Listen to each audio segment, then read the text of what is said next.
위해서 함께 기도하겠습니다. 성부와 성자와 성령의 이름으로 아멘.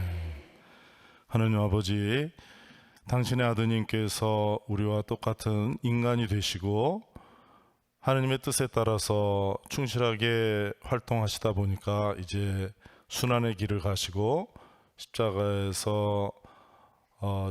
길을 가시게 되었습니다. 그러나 이 십자가 안에서 구원이 완성되는 것을 이미 하느님께서 계시로서 우리에게 알려주셨습니다. 오늘 이 시간에 저희들은 당신의 아드님의 십자가의 죽음과 또 거기서 저희들에게 하느님께서 주시는 성령의 선물에 대해서 이해하고 여러 가지 어려운 가운데서 살아가면서도 바로 삼위일체 하느님의 이 구원의 신비를 바라보고 깨닫고 이 안에서 희망을 갖고 살아가려고 합니다. 이 시간에 특별히 저희 교우들에게 성령을 가득히 내려주셔서 하느님의 이 구원의 신비를 좀이라도 깨닫고 여러 가지 어려운 생활 한가운데서도 주님을 흔들림 없이 굳게 믿고 주님을 향한 그 참된 생명의 길을 힘차게 나아갈 수 있도록 축복하여 주소서. 우리 주 그리스도를 통하여 비나이다. 성부와 성자와 성령의 이름으로 아멘. 제목은 예수님의 십자가와 성령이라는 제목으로 말씀을 드리는데요. 제일 먼저 우리들의 현실에 대해서 간략하게 살펴보도록 하겠습니다. 아무리 십자가의 구원이 좋고 성령으로 말미암아 오늘 우리 가운데 구원이 펼쳐진다고 하더라도 내가 아쉬운 게 하나도 없다, 구원을 필요로 하지 않는다, 그러면 이게 우리한테 무슨 소용이 있겠습니까? 그런데 이 하느님의 구원의 진리를 받으려는 우리는, 그러니까 십자가 앞에 서 있는 우리들, 성령이 선물로 내려오시는 그 앞에 서 있는 우리들은 도대체 어떻게 생활하고 있는가, 무엇이 부족하기에 바로 여기서 우리는 구원을 기대하고 있는가 하는 것을 먼저 살펴보도록 하겠습니다. 우리는 많은 고통을 겪고 또 불행을 겪고 또 예상치 못한 재앙을 만나면서 힘들게 살아가고 있습니다. 이 시간에 먼저 우리가 어떤 고통을 당하고 있는지 크게 이제 우리 세상에서 겪는 고통을 세 가지 범위 안에서 좀 보도록 하겠습니다. 되게 그렇게 보면은 우리들이 고통이 다 들어가 있을 겁니다.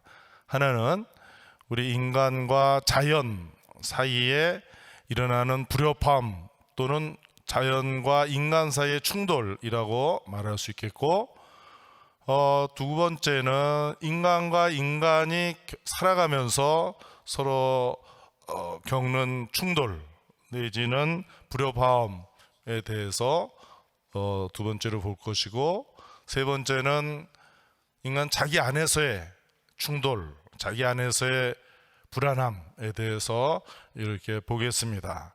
그래서 인간과 자연 사이의 충돌 내지 불협화음, 또 인간과 인간 사이의 충돌, 또 자기 안에서의 충돌, 자기 안에서의 불안, 이 세 가지 안에 인간의 모든 불행이 있습니다. 첫 번째로 인간과 자연 사이의 충돌 내지 불협화음을 보면은 제일 먼저 우리가 겪게 되는 가장 두려워하는, 그래서 일생 동안 끊임없이 공포를 느끼면서 살아가는 것은 죽음입니다.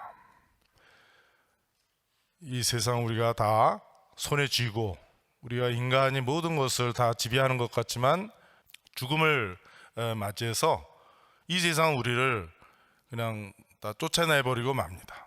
그리고 어느 정도 시간이 지나면 이 세상에서 우리는 잊혀져 갑니다. 죽음은 이 세상에서 우리 인간을 완전히 소외시키는 가장 큰 고통거리이고, 가장 두려워하면서도 우리는 고통에 대해서 알 수가 없습니다. 하나의 수수께끼와 같습니다. 죽음을 두려워하면서도 죽음은 과연 어떤 것인가 잘 모릅니다. 그리고 사랑하는 사람의 죽음은 사람들을 매우 몹시 슬프게 하고 고통스럽게 합니다. 인간은 끊임없이 자신의 죽음을 내다보면서, 그 죽음을 의식하면서, 또 다른 사람의 죽음을 보면서 고통스러워합니다. 또 두 번째로 보면은 인간과 자연 사이의 불협화음으로는 인간이 병을 앓는다는 것입니다. 어떻게 보면은 사람은 태어나면서 죽을 때까지 끊임없이 병고에 시달립니다. 때로는 선천적으로 고통스러운 병을 갖고 태어나서 자기 자신과 또 가족들이 함께 몹시 힘들어하는 경우도 있습니다. 아무리 의학이 발전한다고 해도, 또 이 시대에는 이제 암은 거의 정복했다라고 얘기하지만, 요즘에 지카 바이러스라는 것이 또 우리는 작년에 메르스 사태를 겪었지만 또 지카 바이러스라는 것이 나타나서 온 세계가 또 긴장하고 있습니다.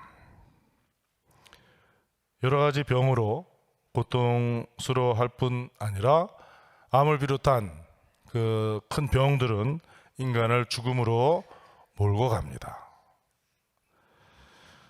또 한 가지, 인간과 자연 사이의 불협화음 내지 충돌을 볼 수 있는 것은 저는 노동이라고 하겠습니다. 특별히 이제 현대의 성인이 되신 시성 되신 요한 바오로 2세 교황께서 노동의 복음을 말씀하셨습니다. 그렇지만 창세기 3장을 보더라도 구약 성경에서 노동은 죄의 대가로 치르는 것으로 고통스러운 것이었습니다. 역사적으로 보면은 피지배 계급인 종들, 노예들, 그리고 또 산업혁명 이후에 나타나는 노동자 계급이 괴로워하고 착취당하면서 노동해왔습니다. 인간은 노동을 통해서 보람을 느끼지만 당장 육체적으로 고통스러워하고 또 가능하면 노동의 수고를 피하려고 합니다. 네 번째로 보고 싶은 것은 환경 파괴입니다. 산업혁명 이후에 공업화와 함께 이 지구에 많은 사람들이 희망에 부풀어 있었습니다. 산업혁명 후에 기계 문명과 자원 활용으로 인류가 물질적으로 안락을 누리지만, 그러나 지금 와서 보니까 인류 전체를 심각하게 위협하는 핵 문제, 그리고 또 여러 가지 공해 문제는 인류의 생존 여부를 심각하게 위협하고 있습니다. 인간의 무절제한 욕구로 말미암아 지구에 심각한 환경 파괴가 일어나고 있고, 특히 지구 온난화는 그 심각함이 매우 심각한 지경에 이르렀으며, 그 대응책을 마련하느라고 모두 다 긴박하게 부심하게 이르렀습니다. 또 다섯 번째로는 천재지변입니다. 우리 몇 년 전에 일본 후쿠시마의 쓰나미, 그리고 쓰나미 이후로 이제 그 핵발전소의 문제가 바로 우리 이웃에서 일어나고 있기 때문에 항상 신경을 곤두세우고 있는데요. 대지진, 또 가뭄, 홍수, 이러한 천재지변은 기술 문명이 발달하기 이전이나 또 이후에나 마찬가지로 인간에게 큰 재앙을 가져다 줍니다.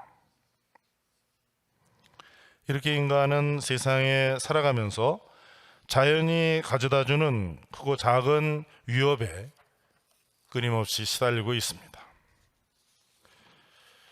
과학기술의 발달과 함께 인류는 자연을 정복하고 편하게 살게 될 것을 꿈꾸지만 갈수록 더 심각하게 인간은 파괴당하고 인류 전체의 생존을 위협당하고 있습니다. 이게 몇 가지를 얘기했지만 사실 이 가운데 이제 우리는 항상 고통을 겪고 큰 슬픔에 빠지기도 하고 불안해합니다. 두 번째로는 인간과 인간 사이의 충돌, 또 인간과 인간 사이의 분열이라고 할 수 있겠습니다.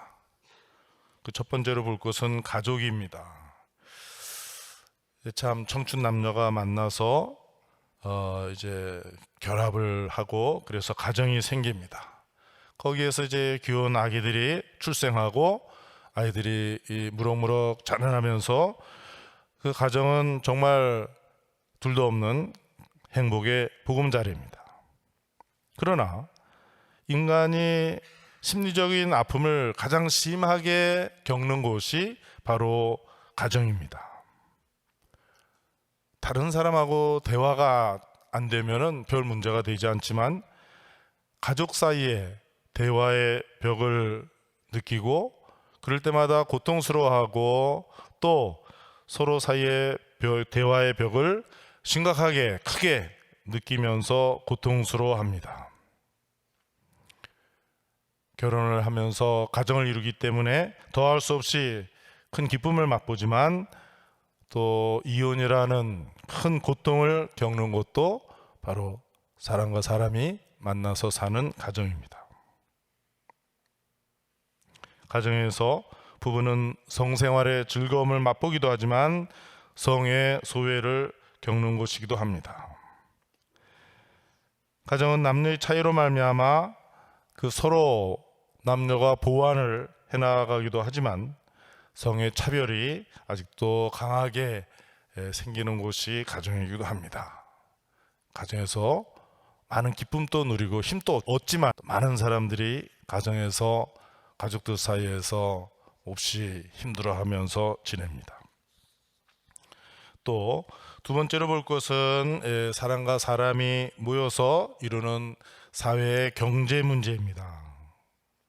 인간은 사회에서 경제적인 분배 정의 실현으로 말미암아 희망과 보람을 맛보기도 하지만 많은 경우에 역사 안에서 인간은 착취를 당하고 패배를 겪고 집단적인 비참함을 드러내기도 합니다. 우리 한국은 현대 역사에서 이제 그 전에 우리가 많은 것을 우리가 알고 있지만은 참 60년대 중반 이후에 공업화를 이루면서 급속한 경제 성장을 이루었습니다. 그러나 거기에 걸맞는 분배 정의가 실현되지 않으면서 이제 더구나 형성되던 중산층이 붕괴되고 많은 사람이 길거리로 내몰리면서 교황님을 비롯한 많은 사람들이 세상의 많은 사람들이 우려하는 신자유주의 한복판에 서 있습니다. 우리가 그대로 겪고 있는 것처럼 갈수록 빈부격차가 심해지는 가운데 가난한 사람들은 더욱 힘들게 살고 있습니다.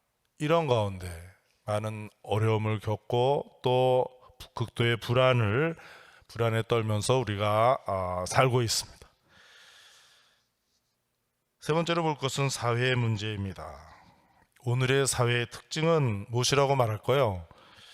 상업주의 사회라고 할까요? 소비주의 사회라고 이렇게 못 박아도 될지 모르겠습니다. 이러한 현대 사회에서 인간은 욕망의 포로가 되기가 십상입니다. 온 세상에서 일어난 여러 가지 일들을 보면은 정말 우리 모두가 카인의 후손임을 자백하는 꼴이기도 합니다. 우리 한국 사회는 자녀 교육 문제를 가장 큰 문제로 안고 있습니다.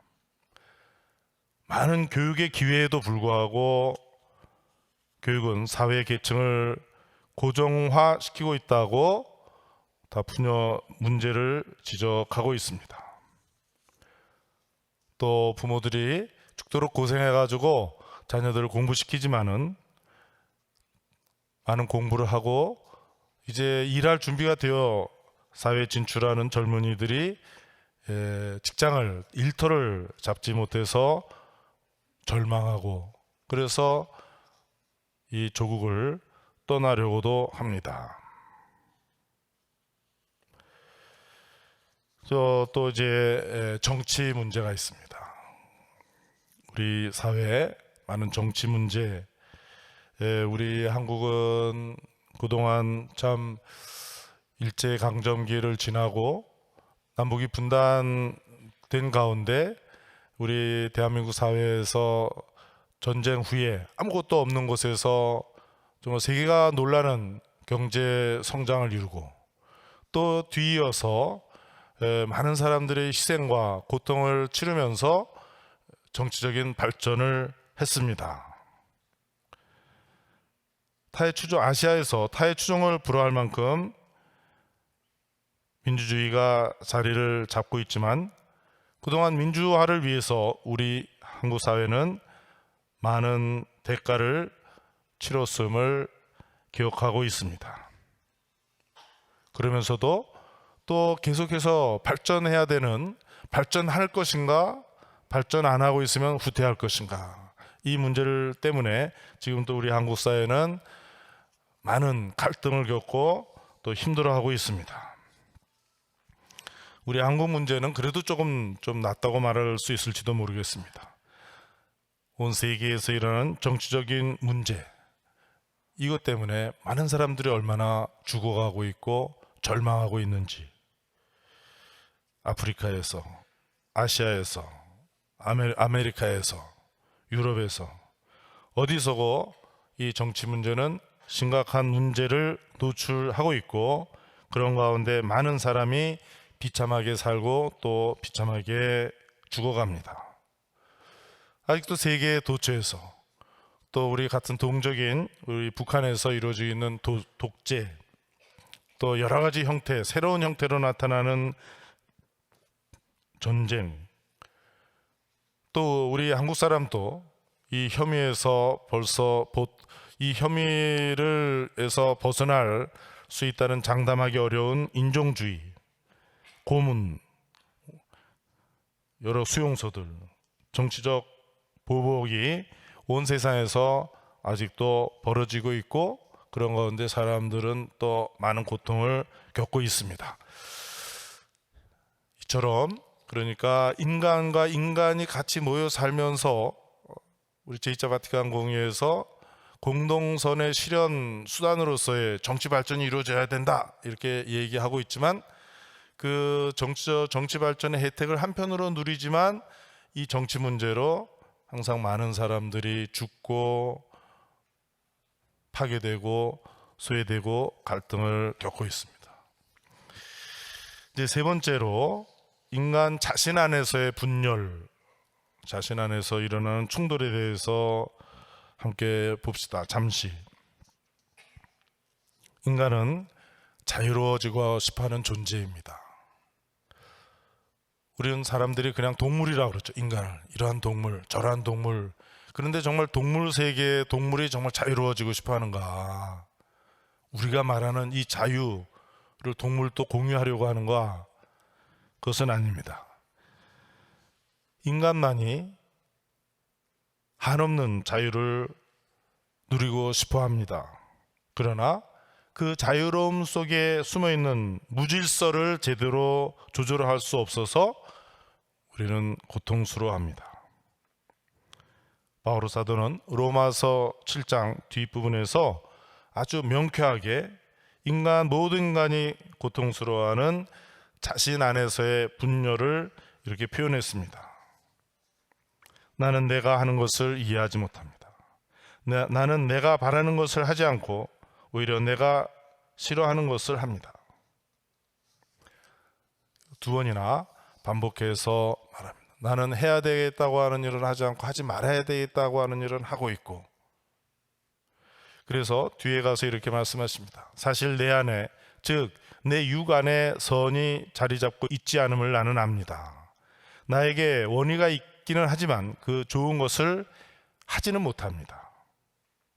선을 바라면서도 하지 못하고 악을 바라지 않으면서도 그것을 하고 맙니다.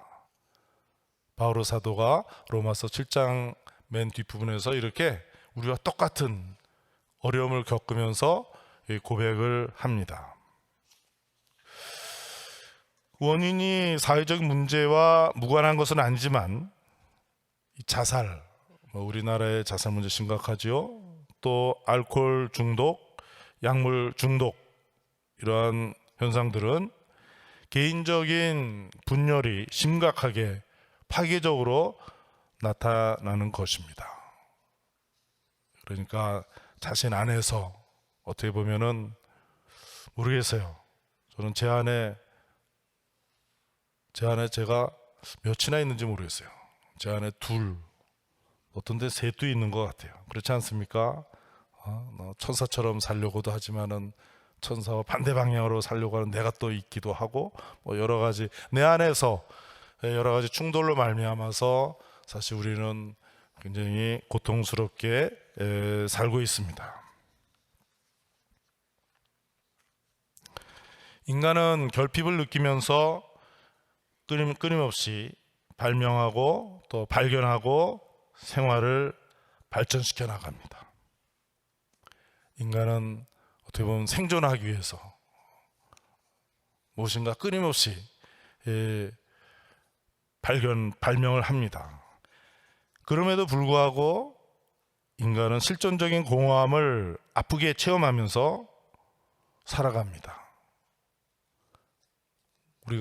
제가 어렸을 때 생각하면 오늘 이런 세상에 산다는 건 꿈이 아닙니까? 꿈 같은 세상에서 우리가 살고 있는 거 아닙니까? 우리 모두 갖고 있죠. 우리가 물질적으로 지금 누리고 있는 모든 것들, 정치적인 것들도 그렇고, 사회, 학교도 옛날에는 학교 갈 수가 없어서 학교가 없어서 학교 못 가는데 요즘에는 학교가 넘쳐나요. 차도 자동 교통수단도 얼마나 발전됐는지 모르겠습니다. 먹는 것도 그렇고 모든 것에 있어서 우리 대한민국은 종교의 자유도 막 넘쳐서 이렇게 우리가 자유롭게 종교 생활도 이렇게 할 수 있고, 그럼에도 불구하고 인간은 실존적인 공허함을 아프게 체험하면서 자신은 인간만이 그 실존적인 공허를 존재하면서도 또 존재의 그 결핍을 특별하게 체험하면서 의미를 찾고, 그러면서 내가 구원이 필요하다는 것을 절감하고 구원을 갈구합니다. 인간은 분명히 절대자가 아니죠. 인간은 피조물이면서도 그러면서 끊임없이 절대적인 존재가 되기를 갈망하고 있습니다.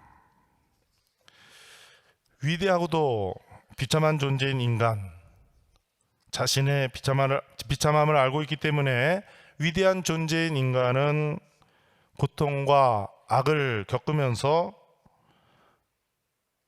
인간 자신의 허약함에도 불구하고 자신을 발전시켜 나갑니다.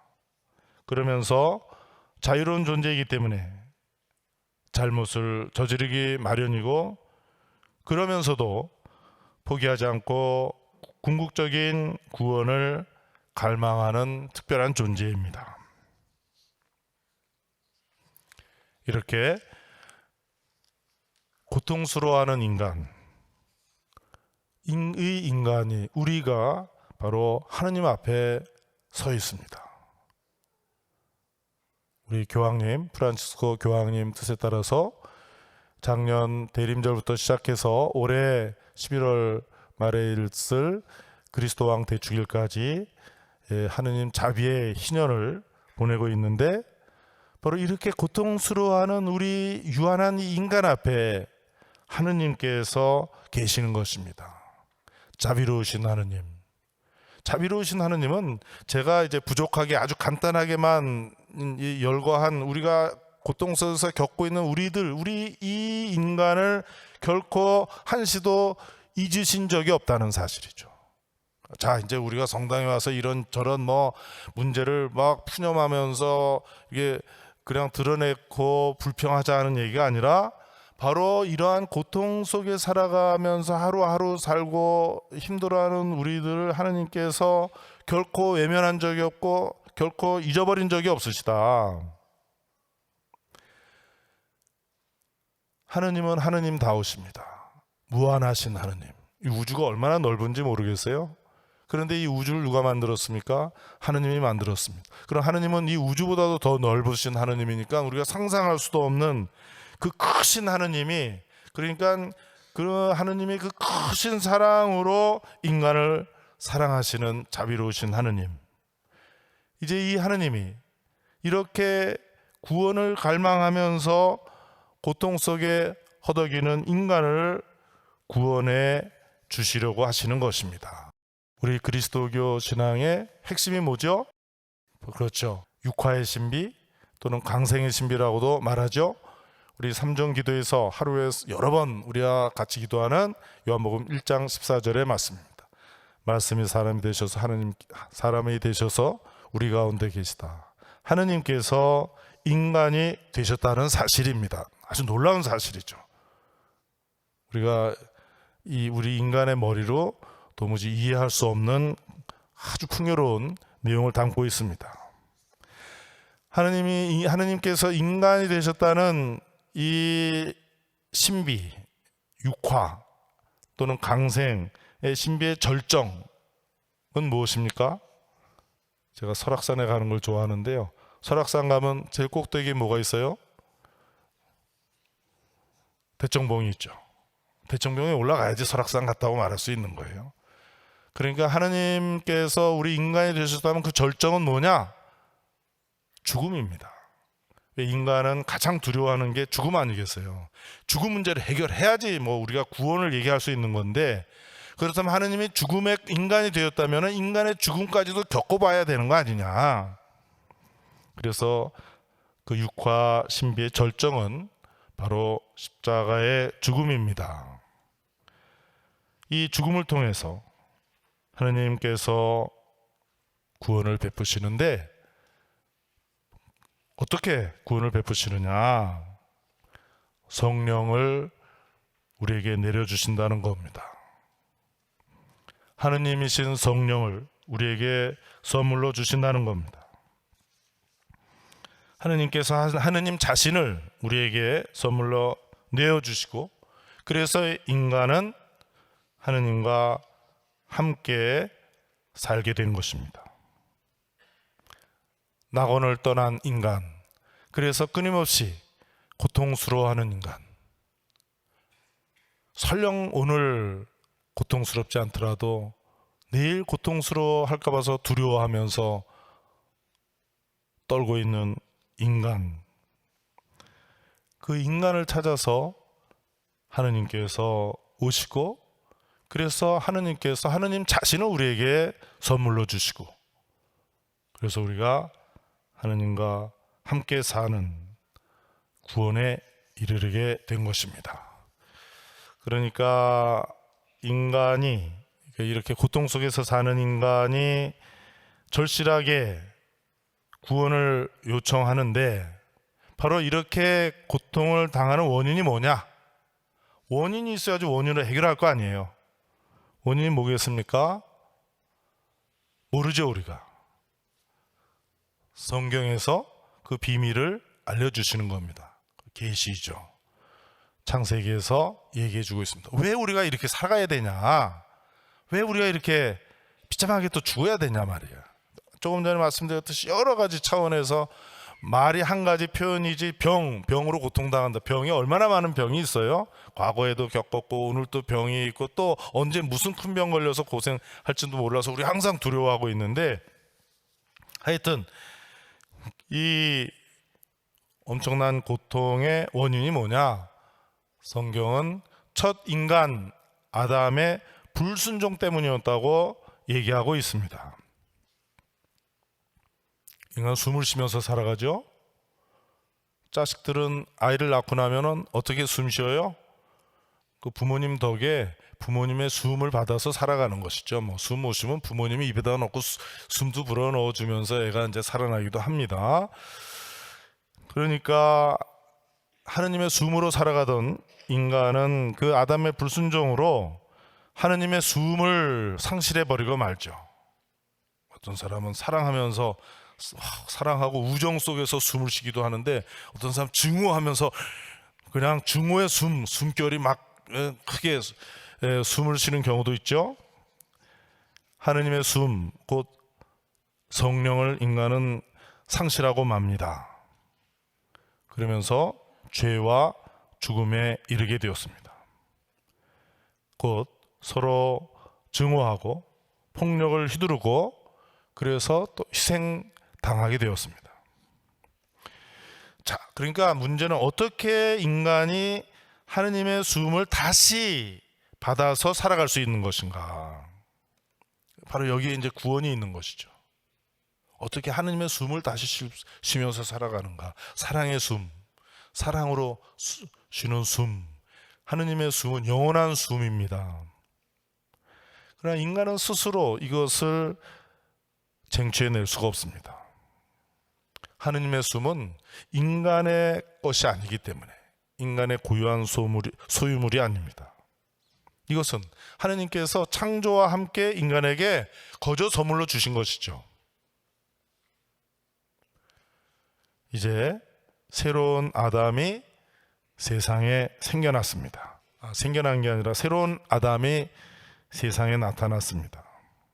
그분은 성령으로 말미암아, 하느님의 숨으로 말미암아 잉태되고, 그리고 이 세상에서 하느님의 숨, 성령으로 살아가는 인간입니다.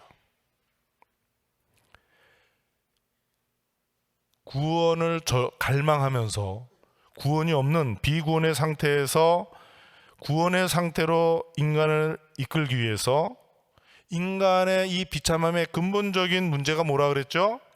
불순종이다. 이 불순종을 해결해야 했습니다. 자, 이제 하느님으로부터는 구원을 선물로 받은 우리들, 그리스도 신자들, 이 하느님의 구원 계획에 대해서 어떻게 우리가 이것을 받아들일 수 있는가. 이 종이 드릴 테니까 받아가실래? 어떻게 손으로 받아가야죠. 자, 하느님이 주시는 이 구원을 어떻게 받는가? 지성으로서 받는가? 이성으로서 받는가? 아니요, 신앙으로서 우리가 받는 것입니다. 그래서 마음의 문을 여는 것이죠. 누가 나를 사랑한다. 어떻게 결혼했어요? 저 사람 나를 사랑하는구나. 내 마음의 문을 여는 거 아니에요. 내가 너를 사랑한다. 그러니까 또 그쪽에서 또 마음의 문을 여는 것이고, 하느님께서 조건 없이 먼저 우리에게 마음의 문을 여시고 다가오시고, 그래서 우리가 신앙으로서 정말 하느님이 인간이 되셨구나. 하느님께서 우리를 위해서 인간이 되셔서 하느님이 죽기까지 하셨구나. 이 사실에 대해서 마음의 문을 여는 것이죠. 바로 이거 신앙이라고 할 수 있겠습니다.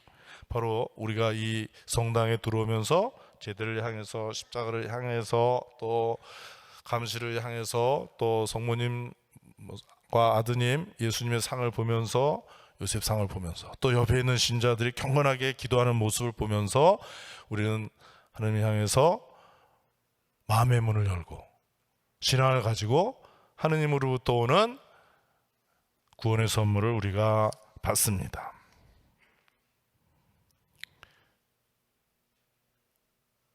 우리들에게 하느님이신 성령이 선물로 주어졌습니다. 하느님은 이렇게 하느님 자신을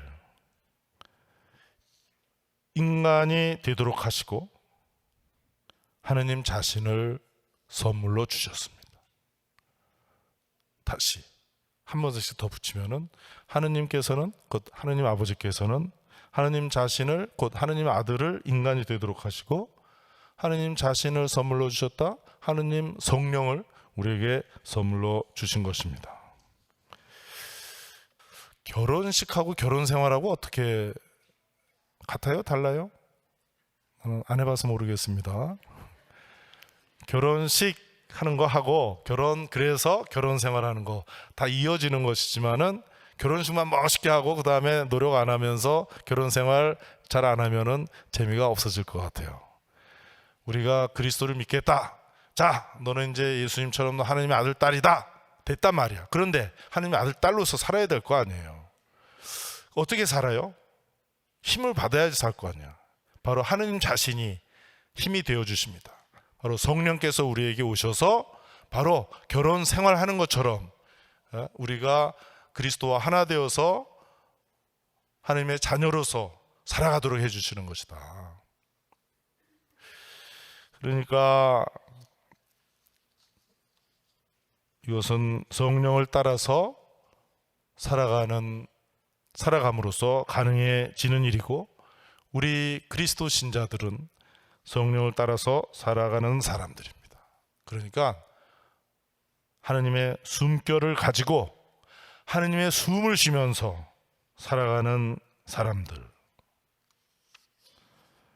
십자가에서 우리에게 부어진 성령은 부활을 통해서 확인됩니다.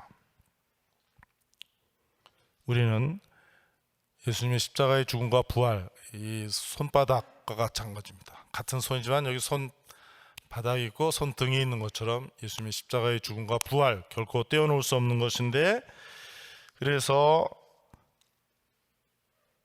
우리는 예수님의 부활을 맞이하고 살아가게 됩니다.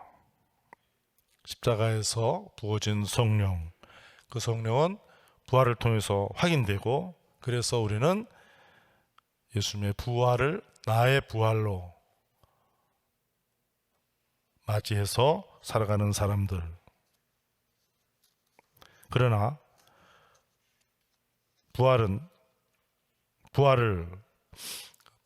사는 사람들, 십자가를 지고 이 세상에서 살아가는 사람들, 우리들은 매일 성령을 따라서 그 삶을 살아갈 수 있는 것입니다. 그렇지 않고 우리가 뭐 어떻게 해야 된다, 하지 말아야 된다, 윤리적으로, 의무적으로, 도덕적으로 살아가는 사람들이 아닙니다. 성령을 따라서 살아가는 삶은 그래서 이제 구체적으로 사랑입니다. 십자가에서 하나님의 아들의 죽음, 거기서 우리에게 선물로 주어지는 성령, 부활 안에서 확인되는데, 그 성령을 받아서 살아가는 삶은 한마디로 사랑입니다. 하나님을 향한 사랑, 인간을 향한 사랑입니다. 그래서 하나님을 아빠, 아버지라고 부르는 겁니다. 주님의 기도 때 우리가 정성껏 해야 돼요. 자기 아버지 부르면서 아무 생각 없이 아버지 그러고 지나가면 안 되잖아요. 텔레비 보면서 아니면 스마트폰 게임 하면서 아버지 오시면 아버지 오셨어요? 그러면서 하는 거 아니잖아요. 정성껏 우리가 하나님을 아빠, 아버지라고 부르는 거예요. 누구 덕분이죠? 예수님 덕분. 예수님은 누구예요? 하나님의 아들. 세례를 통해서 예수님과 하나 되어서 우리가 하느님 아버지의 아들, 딸. 여러분 사람인데 사람의 아들, 딸, 사람이에요, 아니에요? 여러분 자식들 사람이죠? 근데 우리는 하느님 아버지의 아들, 딸이 된 겁니다. 엄청난 기막힌 일들이 우리 안에서 이미 이루어지고 있는 것이죠. 뭐 생각하고 뭐고 그럴 것도 없어요. 아기가 생각하지도 않지만 부모님 품 안에 안겨가지고 기뻐하면서 자라나지 않습니까? 그러니까 하느님을 아빠, 아버지라고 부르면서 하느님 아들, 딸답게 살자. 효도를 해야지. 효성, 자녀다운 효성을 성실하게 간직하면서 우리가 살아가는 겁니다. 하느님을 아빠, 아버지라고 부르면서 효도를 안 해? 아버지 뭐 말씀 아주 우습게 여기면 되겠습니까? 안 되죠. 부모님이니까 자식으로서 사랑하는 마음으로, 감사하는 마음으로, 존경하는 마음으로 그 말씀을 무시하지 않고 그 말씀을 소중하게 받아들이고 살아갑니다. 그렇기 때문에 우리는 하느님의 뜻을 식별하려고 노력하면서 하느님의 뜻을 실천합니다. 우리가 하느님의 뜻을 찾아낼 수가 있어요. 양심을 통해서도 찾아낼 수 있고, 또 가족끼리 대화하면서 또 다른 주위의 신자들과 또 우리 대방동 성당에 가장 발달되어 있는 소공동체를 통해서 동네 사람들끼리 모여서 야 이게 뭐냐, 하느님의 뜻이 무엇이냐 할 수 있지. 저 다른 동네 사람하고 저 중국 사람하고 저 아르헨티나 사람하고 같이 만나서 하느님의 뜻을 찾아낼 수 있습니까? 하느님의 뜻이 무엇인지 우리가 찾아내서 그것을 하느님의 뜻대로 살아가려고 하는 사람들입니다. 그리고 또 우리는 사람들을 사랑하는 사람들이다. 저 대방동 성당 신자들, 예수님을 믿는 사람들, 저 성당 다니는 사람들, 뭐 하는 사람들이야? 사람을 사랑하는 사람들이구나 하는 이야기가 나와야죠. 저 사람들은 가족끼리도 어떠한 것보다도 더 사람을 사랑하는 것을 소중하게 여기는구나. 가족들끼리도 다른 그 무엇이 기준이 아니라 사람이라는 이유 때문에 가족들끼리 서로 소중하게 존중하면서 사랑하는구나. 저 사람들은 성당 다녀, 그러니까 그냥 종교, 교파 뭐 이런 거 따지지 않고 우리 주위에 있는 뭐 중국인 이런 거 따지지 않고 사람을 사랑하는 사람들이구나 라는 말을 들을 수 있어야 되고, 또 그렇게 우리 주위의 사람들이 우리를 그렇게 보고 있기 때문에 또 매년 많은 예비자들이 우리 성당 문을 두드리고 있습니다. 하느님께서 인간을 사랑하시는 그 사랑으로, 그래서 우리는 자기 자신을 사랑하는 사람들이죠. 사랑의 기준이 뭐냐? 내가 어떻게 사람을 사랑해요? 사랑을 받아본 사람이 사랑을 할 수 있을 거 아니에요? 하느님께서 나를 얼마나 사랑해 주시는지, 하느님께서 얼마나 나에게 자비를 베풀어 주시는지 아는 만큼 남을 사랑할 수 있죠. 그래서 먼저 자기를 사랑할 줄 알아야 되겠습니다.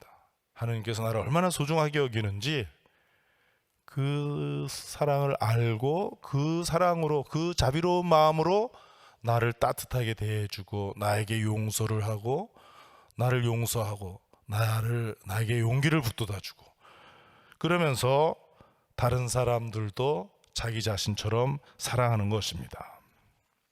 그래서 우리가 끊임없이, 우리도 성당에 모이면은 같이 모여서 기도하고 미사할 때 제일 먼저 하는 기도가 뭐죠? 성령 강림을 청하는 기도를 하는 것이죠. 그렇게 길게 기도할 수 있는 방법도 있고 간단하게 오소서 성령님 이렇게 청할 수도 있습니다. 제가 이제 이러한 크게 이제 이 차례를 따라서 말씀을 드리는데 이제 첫 부분을 말씀드린 거였습니다. 오늘은 여기까지 마치고 하나님의 진리를, 구원의 진리를 또 다시 공부하는 시간을 갖도록 하겠습니다.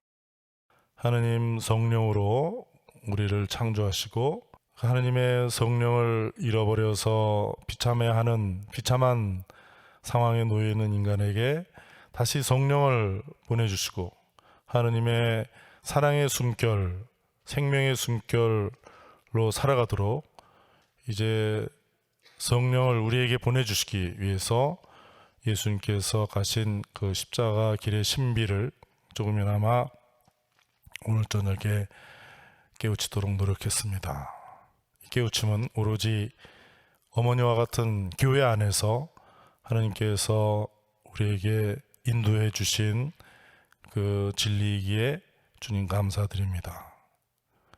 여기 모인 교우들 항상 하나님께서 그토록 목말라 하시면서 주시려고 하신 성령의 선물을 감사하는 마음으로 잘 간직하고 성령을 따라 살고, 그래서 하나님의 선물인 성령 안에서 자신의 인생을 완성시킬 수 있도록 축복하여 주소서. 부족한 기도 예수 그리스도를 통하여 비나이다. 하나님의 축복을 전해드리겠습니다. 모두 일어나십시오. 주님께서 여러분과 함께 전능하신 천주 성부와 성자와 성령께서는 여기 모인 모든 이에게 강복하소서. 감사합니다.